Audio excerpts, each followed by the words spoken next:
Yo, what's up people, it's your boy P, also known as CaptainP67 from Twitch. I'm back at it with another God Builds video for you.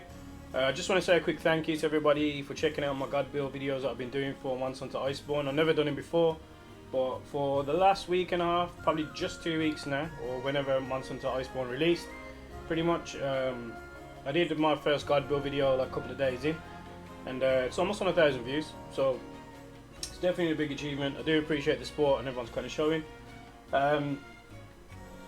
Most of my videos do have the build shown in all the videos, but funny enough I do get a lot of comments saying I'm blocking the video, blah blah blah, but again, I did reiterate in my later videos, and I do kind of show all my builds on the right side of the screen, which is easy for you to see, and I was kind of explaining as well. So if you do see a video, make sure you check the description, obviously, because the builds can be linked in there if you want them linked in there, but I do discuss every single option and why I've used what I've used. So we got 1,000 views on the first video that I ever done, but then all the other videos are getting lots of views, and I'm doing speed runs too. So without further ado, what I'm going to be doing today is a God build video for the longsword. You probably see it on my character's back right now, and I'm going to be covering this for you real quick. I just did a few test runs with it. Definitely an amazing weapon, very strong, a lot of crits, a lot of damage, a lot of good poison damage as well. So you probably figured out which longsword it is, but I'll quickly show you the stats on it and we'll go through it. So what I did, I tested it a few, well, I've tested the longsword quite a bit in general. This one I've done a few fights in the arena. I just fought the two Palomus, absolutely parts broken, slash, a lot of damage to both of them. Then I just fought Brachydios and I cut the tail off, broke the head. I pretty much broke every part on him, and I only had to sharpen once in the whole fight. So with this build that I'm going to show you, it does give you attack boost level 7, so maximum attack, critical eye level 7, crit boost 3, weakness exploit 3, critical draw 3, handicraft 2, quick sheath 2, health boost 1, resuscitate, free meal, divine blessing, and you can kind of ignore those last two. That's based on the mantles. I'll go through the equipment for you, and I'll show you like a different method to what I normally do, the whole build itself. But I'll talk you through what I've used and why I've used it real quick.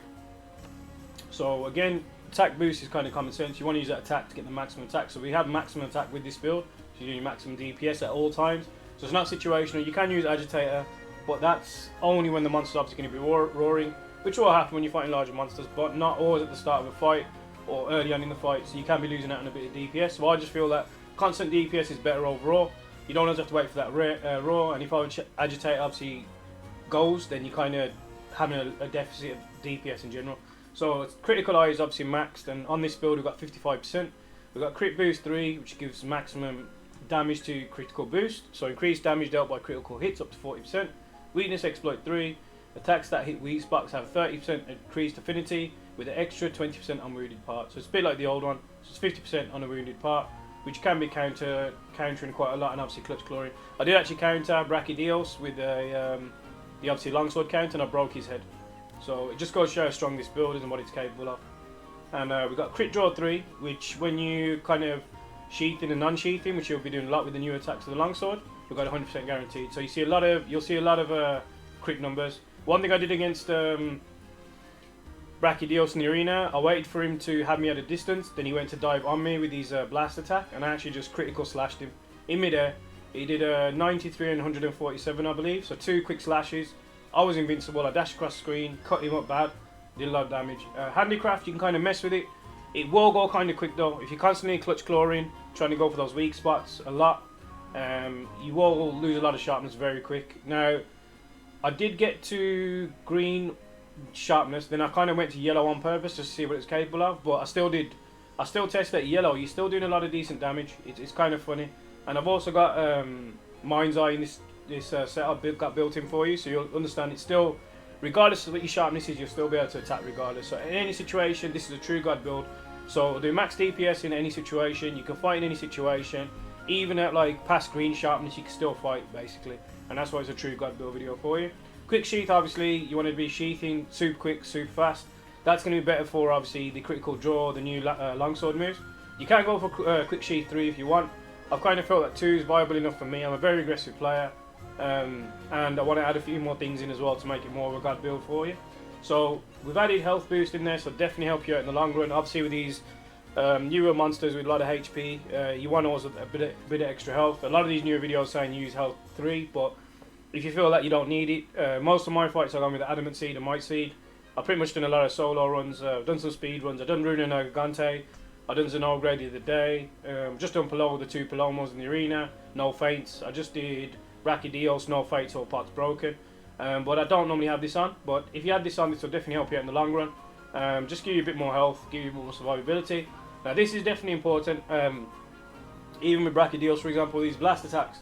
The amount of times I got hit with a blast attack, and it kind of allowed me to survive the hit. Like I took the hit, and I kind of moved freely around, got away, healed, and this kind of syncs in with this. These two synergize great together. Like I can't explain enough. I was just messing around with it, and I've never really used free meal before, but literally from off the bat, I used the max potion, and I actually got a free max potion. When I used the adamant seed, got a free adamant seed. I used a might seed, and I actually got a free might seed on top. And then I got actually a health potion max for free as well. So I was I thought it was a glitch, but it wasn't.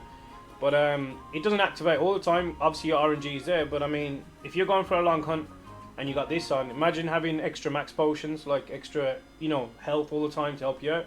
So it definitely synergizes with. I'd even say these three. It definitely synergizes great with these three. So it's definitely a blessing to have this on. And also we got Divine Blessing on there as well. So on top of all that, with Resuscitate, ready Divine Blessing. Reduction in damage can save you from a cart. Sometimes you get up to like a quarter of your health and not survive. But this definitely stacks all these three. So again, this is maximum DPS, maximum defense, and that's why I said a true God build video is for you. So you always want the best, obviously DPS, but you want the best defense too. Some people like to go all out and they get carted a lot. Some people like to have mid-tier stuff, but for me, I want maximum DPS, which I've got. So again, maximum attack, maximum crits, maximum power, maximum quick draw, etc., quick sheath, and then on top of that we got like 4 things that kind of stack together to help you survive a lot better as well. And like I said, the other things that I added on, they won't really stack up at all. But without further ado, I'll show you the build real quick, what I've fully stacked with it. And also for the Wyvern Blade Luna, that is the weapon I'm using obviously. I've added a health regen. I haven't added anything else to it. I can do it at some point at a later stage, but I've made so many weapons at the moment, and I got some new God build videos coming. So we'll see how this one works next. But with this one, you got 10% affinity, 420 poison, and you got 9.5 base attack and 9.57. But with my build that you add on, you have over 1,000 damage. You have 1,076 damage, 55% affinity for crits. So you're pretty much guaranteed critting nearly every shot, and also 420 poison damage too. So I'll show you quickly what we can do with the build itself. Pow, pow, and pow. So there you go. So what I'm using is Golden Headdress Beta, Kirin Jacket Beta, Pride Van Braces Beta, Golden OB Beta, Garuga Grease Beta, Attack Charm 4. So we got the obviously Attack Charm included. We've got Impact Mantle and a Temporal Mantle. Let me just show you what gems we've got and where we've used them real quick, and you'll see exactly. So again, we'll see from the top. The Wyvern Blade Luna has got a health regen on there. I've used the Golden Headdress Beta, so I've used the Rajang kind of set, and I use a Rajang set in a lot of my new builds because it's absolutely great. It's got Mind's Eye built in just for 2 pieces. I'm not saying for 4 piece go for the set, but the 2 piece definitely works for me. I think you can do a lot with it, and I don't really see many people using it. So like I said, I always like to go through what other people are not using a lot. It's always good to think outside the box. So we've got Golden Headdress Beta. I've added Satiated Attack Jewel 4 for that 3 meal attack boost. I've added Sheath Jewel in there, Quick Sheath obviously, and I'll quickly go with this, and that gives you Weakness Exploit 2 as well. This headpiece gives you Weakness Exploit 2, so it can save you a lot of gem slots. We've got the Kirin Jacket, which gives you Critical Eye 2, Divine Blessing, and I've added Expert Jewel 4 in there, and I've added Critical Boost 2 in there as well. So here, and then for the Pride Van Braces Beta, it's got Critical Draw 2 built in, with a large gem slot and a 3 gem slot. So I've added I've added Draw, Vitality Jewel 4, and I've added a Handicraft Jewel in there as well. And then also for the Golden OB Beta, I've added a Crisis Stack Jewel 4 and a Handicraft Jewel in there as well. And that comes with Weakness Exploit 1. So you can kind of mix and match it with the Weakness Exploit 2 there, and obviously the 1. So that'll give you full Weakness Exploit, so you don't have to waste any gem slots. And obviously we finally added the Garuga Greaves, which gives you 3 gem slots, a level 4 gem slot, a 2 gem slot, a 2 gem slot, which gives you Critical Eye. And I've added Sheath Attack Jewel 4, I've added Critical Jewel 2 for the boost, and I've added Critical Jewel 2 boost again for the obviously extra crits. Now, like I said, you can ignore what I've added on the mantles because you can change those accordingly to whatever you wish. But I've kind of stuck to those at the moment. I mixed and matched them. Now let's quickly get over to the train area for you, so I can quickly just show you a couple of the slashes and what it can do. And these are all the damage numbers with no kind of buffs added or anything added in general. Let's get over here. But if you have any questions, let me know. Make sure you follow my channel, CaptainP67 on Twitch. Support my channel as well, and I'll go through the rest of it with you now. And I will be covering the glaive. There's only the glaive and the dual blades I haven't covered yet. I've literally covered every weapon in the game now for a god build for. Every weapon's been covered now. But I will be covering those two I just mentioned. So if you just head over to here real quick. So just one slash, 116, 116, 101, 97, 87, and 104. So just a few triangle slashes, 116, 72, 58, 87, 101 again. If you're going for a few slashes, quick slashes, 106, 135, 69, 65, 169, and 183. So you can just charge the blade up a little bit, get a couple more slashes. I can just show you what it does on the Homebreaker.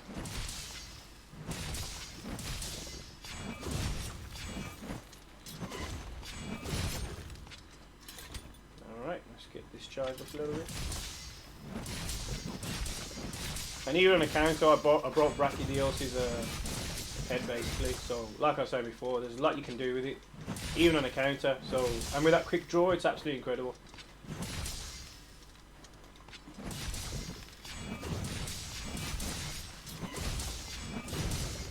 Alright, now we got the red bar up. So let's see if we can try and get this on point. Just to show you. So 139, 155. 145, 145, 145, 145. So there you go, folks. Literally is the crazy Wyvern Luna longsword. It's absolutely amazing. Very great stats, great white sharpness, and with this build, you can pretty much kill anything and keep the constant attack on.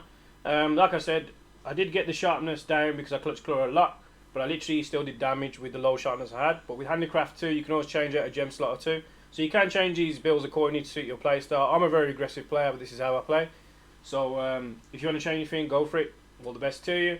But again, make sure you support my channel, CaptainP67 on Twitch. The sub and donation links will be in the description below. And I appreciate you all supporting my content, and I'll catch you in the next one. Peace out, folks.